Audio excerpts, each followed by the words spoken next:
Astro TV அனுசுய நேயர்களுக்கு வணக்கம். உங்கள் ஜோதிடர் முருகேசன் பேசுகிறேன். இன்றைய பதிவில் துலா ராசிக்காரர்களுக்கு சுக்கிர பகவான் பயிற்சினால என்னென்ன அதிர்ஷ்டங்கள் கிடைக்க இருக்கிறது என்பதை பற்றித்தான் இன்றைய பதிவில் நாம் பார்க்க இருக்கிறோம்.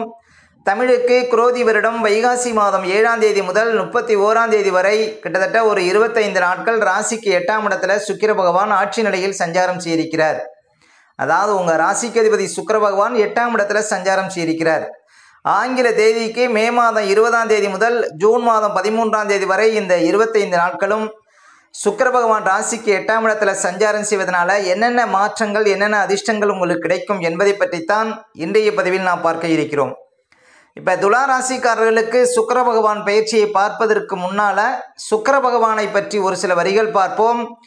அசுரகுல தலைவன் இந்த சுக்கிரன், சகல கலைகளுக்கும் காரகன் இந்த சுக்கிர பகவான், அனைத்து இன்பங்களுக்கும் வித்தானவன் சுக்கிரன், அன்புக்கும் ஆசைக்கும் பாசத்திற்கும் நேசத்திற்கும் உரியவன் இந்த சுக்கிரன், அதிர்ஷ்டத்துக்கு காரகன், சிற்றின்ப காரகன், ஆண்களுக்கு களத்திர காரகன் இந்த சுக்கிரன், பரணி பூரம் போராடம் என்னும் 3 நட்சத்திரங்களுக்கு நாயகன் இந்த சுக்கிரன், சகல சுபிட்சங்களையும் வாரி வழங்கும் மகா பலம் பெற்றவர் இந்த சுக்கிரன், ஆனந்தத்திற்கும் சௌபாக்கியத்திற்கும் பணத்திற்கும் காரகம் உள்ளவர் சுக்கிரன், அதே போல வாகனக்காரகன் கட்டிடக்காரகன் இந்த சுக்கிர பகவான்.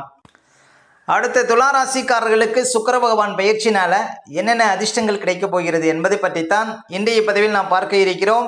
மே மாதம் 20ஆம் தேதியிலிருந்து ஜூன் மாதம் 13ஆம் தேதி வரையும் ஒரு 25 நாட்கள் சுக்கிர பகவான் ராசிக்கு 8ஆம் இடத்துல ஆட்சி நிலையில் சஞ்சாரம் செய்திருக்கிறார்.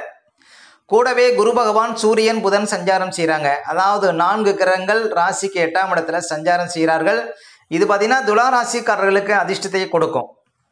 மேலும் உங்கள் ராசிக்கு அதிபதி சுக்கிர பகவான் ராசிக்கு 8ஆம் இடத்துல ஆட்சி நிலையில் சஞ்சாரம் செய்கிறார். இது பார்த்தீங்கன்னா துலா ராசிக்காரர்களுக்கு எதிர்பாராத யோகத்தை கொடுக்கும், ஒரு குருட்டு அதிர்ஷ்டத்தை கொடுக்கும். இந்த நாட்களில் துலா ராசிக்காரர்களுக்கு இந்த 25 நாட்களும் அதே போல் பொதுவாக 8ஆம் இடம் வலுக்கக்கூடிய காலகட்டத்தில் பாருங்கள், உங்களுக்கு மனசில் ஒரு புது தைரியங்கிறது இருக்கும் துலா ராசிக்காரர்களுக்கு. அதாவது அசட்டு துணிச்சலுங்கிறது இந்த காலகட்டத்தில் பார்க்க முடியும் துலா ராசிக்காரர்களுக்கு. அதே போல் வழக்குகள் இருந்தால் அது சாதகமாக முடியும்.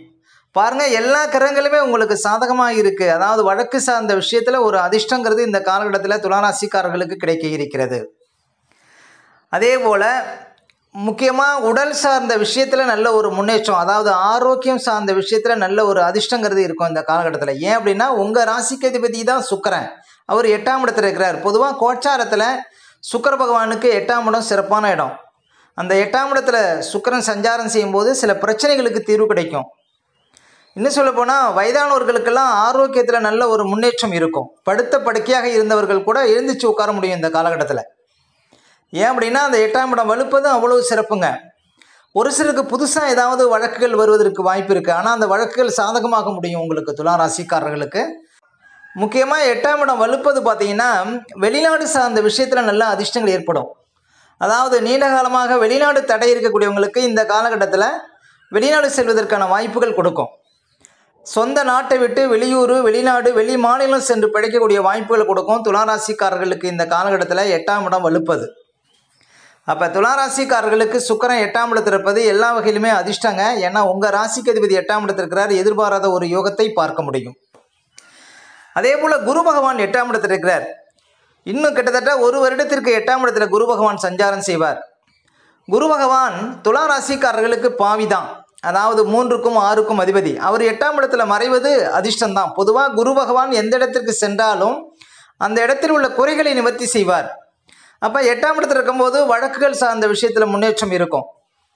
அதே போல் பாருங்கள், குரு பகவான் மறைவது என்றைக்கும் மறைந்த குரு நிறைந்து தருவார். ஆனால் ஒரு சில விஷயத்தில் ரொம்ப கவனமாக இருக்கணும். குரு 8ஆம் இடத்துல மறைவது, அதாவது குரு தனக்காரகன்.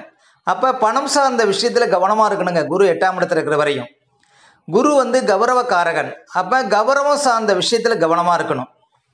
முக்கியமாக குரு 8ஆம் இடத்துல மறைவது பழைய பாடலே என்ன சொல்லுது, 8லே வாலி பட்டம் இழந்தார். அப்போ உத்தியோகம் சார்ந்த விஷயத்துலையும் ரொம்ப கவனமாக இருக்கணும். இந்த 3 விஷயத்தில் மட்டும் கவனமாக இருக்கணும். குரு 8ஆம் இடத்துல மறைவது துலா ராசிக்காரர்களுக்கு பணம் சார்ந்த விஷயம், கௌரவம் சார்ந்த விஷயம், உத்தியோகம் சார்ந்த விஷயத்தில் கொஞ்சம் விழிப்பாக இருந்தீங்கன்னா குரு பகவான் 8ஆம் இடத்துல இருக்கும்போது உங்களுக்கு பெரிய கெடுபங்கள் இருக்காது. மேலும் குரு பகவானின் பார்வை பார்த்தீங்கன்னா உங்கள் ராசிக்கு 2 பக்கமும் விழுதுங்க. இது பார்த்தீங்கன்னா அதிர்ஷ்டம் உங்களுக்கு நல்ல ஒரு முன்னேற்றத்தை கொடுக்கும். உங்கள் ராசிக்கு 12ஆம் இடத்துக்கும் குரு பார்வை, 2ஆம் இடத்துக்கும் குரு பார்வை.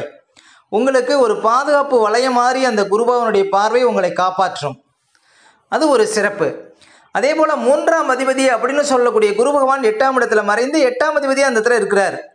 இந்த 25 நாட்களும் கணவன் மனைக்குள்ள வீண் விவாதங்களை தவிர்க்கணும். கணவன் மனைக்குள்ளே பாருங்கள், இந்த காலகட்டத்தில் ஏதாவது சின்ன சின்ன பிரச்சனைகள் வருவதற்கு வாய்ப்பு இருக்குது. அதே போல் முக்கியமாக ஆபரணம் சார்ந்த விஷயத்தில் ரொம்ப கவனமாக இருக்கணும். துளாராசிக்காரர்கள், துளாராசி பெண்கள் ஆபரண விஷயத்தில் ரொம்ப விழிப்பாக இருக்கணும். இந்த காலகட்டத்தில் வீட்டில் அழகு பொருட்கள், ஆடம்பர பொருட்கள், விலையுயர்ந்த பொருட்கள் வச்சுருந்தீங்கன்னா ரொம்ப பாதுகாப்பாக வச்சுருக்கணுங்க. இந்த காலகட்டத்தில் ஏதாவது திருடு போகிறதுக்கு, காணாமல் போகிறதுக்கு வாய்ப்பு இருக்குது. அதே போல் ஒரு சில பொருட்கள் ஏதாவது டேமேஜ் ஆகிறதுக்கு வாய்ப்பு இருக்குது. ரொம்ப கவனமாக பார்த்துக்கணும்.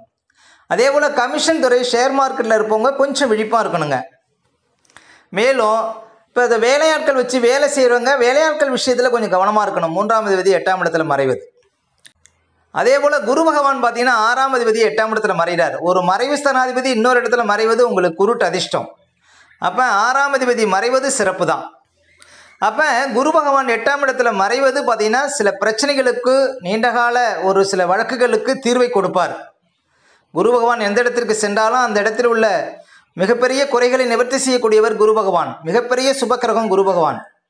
ஒரு சில விஷயத்தில் கவனமாக இருந்தீங்கன்னா குரு பகவான் 8ஆம் இடத்துல மறைவது உங்களுக்கு கெடுபலங்கள் இருக்காது. அதே போல் இப்போ சூரியன் பார்த்தீங்கன்னா உங்களுக்கு 8ஆம் இடத்துல இருக்கிறார். இந்த காலகட்டத்தில் சூரியன் வந்து லாபத்துக்குடையவர். லாபத்துக்குடையவன் 8ஆம் இடத்துல இருக்கிறார். இதுவும் வழக்கு லாபத்தை கொடுக்கும், உங்களுக்கு சில பிரச்சனைகளுக்கு தீர்வை கொடுக்கும். அதே போல் சூரியன் 8ஆம் இடத்துல மறைவது அரசாங்கம் சார்ந்த விஷயத்தில் கவனமாக இருக்கணும். தந்தையர் ஆரோக்கியத்தில் கொஞ்சம் கவனம் செலுத்துருங்க. துளாராசிக்காரர்கள் சூரியன் 8ஆம் இடத்துல மறைவது, இந்த சுக்கிரன் 8ஆம் இடத்துல இருக்கக்கூடிய அதே காலகட்டத்தில் சூரியன் 8ஆம் இடத்துல இருக்கிறார். அப்போ தந்தையார் ஆரோக்கியத்தில் கவனம் செலுத்தினாலே போதும், உங்களுக்கு வேறு வகையில் எந்த விதத்திலும் வந்து பாதிப்பு இருக்காது. அதே போல் புதன் பகவானும் 8ஆம் இடத்துல இருக்கிறார். வண்டி வாகனத்தில் செல்லும்போது கவனம், ஏன்னா 9 குடைவன் 8ஆம் இடத்துல மறைகிறார். அதே போல் 12ஆம் அதிபதி அப்படின்னு சொல்லக்கூடிய புதன் பகவான் 8ஆம் இடத்துல மறைகிறார். அதுவும் நல்லது தாங்க. ஒரு மறைவு ஸ்தானாதிபதி இன்னொரு இடத்துல மறைவதும் சிறப்பு தான். அப்போ உங்களுக்கு துளாராசிக்காரர்களுக்கு இந்த 8ஆம் இடத்துல 4 கிரகங்கள் சஞ்சாரம் செய்வது எதிர்பாராத யோகம், குருட்டு அதிர்ஷ்டம், திடீர் யோகம், திடீர் அதிர்ஷ்டம், இது போன்ற சில எதிர்பாராத ஒரு யோகத்தை துளாராசிக்காரர்கள் இந்த காலகட்டத்தில் அனுபவிக்க முடியும். அப்போ துளாராசிக்காரர்கள் பார்த்தீங்கன்னா இந்த சொந்தமாக தொழில் செய்யக்கூடியவங்கெல்லாம் இந்த காலகட்டத்தில் திடீர் அதிர்ஷ்டத்தை பார்க்க முடியும். ஏன் அப்படின்னா 12ஆம் அதிபதி மறைவு ஸ்தானாதிபதி 8ஆம் இடத்துல மறைகிறார்.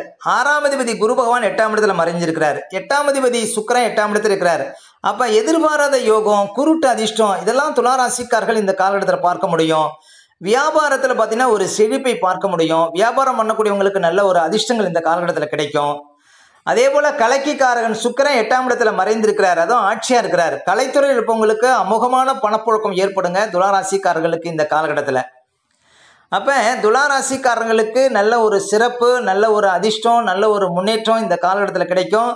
உத்தியோகத்தில் இருப்பவங்களுக்கு ஒரு குருட்டு அதிர்ஷ்டம், எதிர்பாராத யோகம், நீண்ட காலமாக உங்களுக்கும் மேல் அதிகாரிகளுக்கும் இருந்த பிரச்சனைகளுக்கெல்லாம் ஒரு தீர்வு கிடைக்கும். அதாவது வழக்குகள் சாதகமாக முடியும், பிரச்சனைகளுக்கு தீர்வு கிடைக்குங்க துளாராசிக்காரர்களுக்கு இந்த காலகட்டத்தில். அரசியல் இருப்பவங்களுக்கு நல்ல ஆதாயம் கிடைக்கும். அதே போல் துளாராசி மாணவ மாணவியர்களுக்கு அதாவது கோர்ஸ் கிடைக்காத மாதிரி இருந்து திடீர்னு பார்த்தீங்கன்னா உங்களுக்கு ஒரு குருட்டு அதிர்ஷ்டத்தில் நல்ல ஒரு கோர்ஸ் கிடைப்பதற்கு வாய்ப்பு கிடைக்கும். அதே போல் வயதானவர்களுக்கு ஆரோக்கியத்தில் நல்ல ஒரு மேன்மை கிடைக்கும் இந்த காலகட்டத்தில். மனசில் ஒரு புத்துணர்ச்சி, அதாவது உடம்புல ஒரு ஆரோக்கியம், இதெல்லாம் பார்த்தீங்கன்னா சிறந்து விளங்குங்க துளாராசிக்காரர்களுக்கு இந்த காலகட்டத்தில். அதுவும் பாருங்கள், உங்களுக்கு மறைவு ஸ்தானாதிபதிகள் மறைவு ஸ்தானத்தில் இருப்பது எதிர்பாராத யோகத்தை, ஒரு குருட்டு அதிர்ஷ்டத்தை இந்த காலகட்டத்தில் பார்க்க முடியும் துளாராசிக்காரர்கள். ஓகே, இந்த வீடியோ பிடிச்சிருந்தா ஒரு லைக் கொடுங்க. உங்கள் கருத்துக்களையும் கேள்விகளையும் கமெண்ட்ஸில் பதிவிடுங்க. இல்லை நம்ம பல வீடியோ கொடுக்க இருக்கிறோம். நம்ம சேனலை சப்ஸ்கிரைப் பண்ணுங்கள். பக்கத்தில் வரும் பெல் பட்டனையும் கிளிக் பண்ண. வணக்கம்.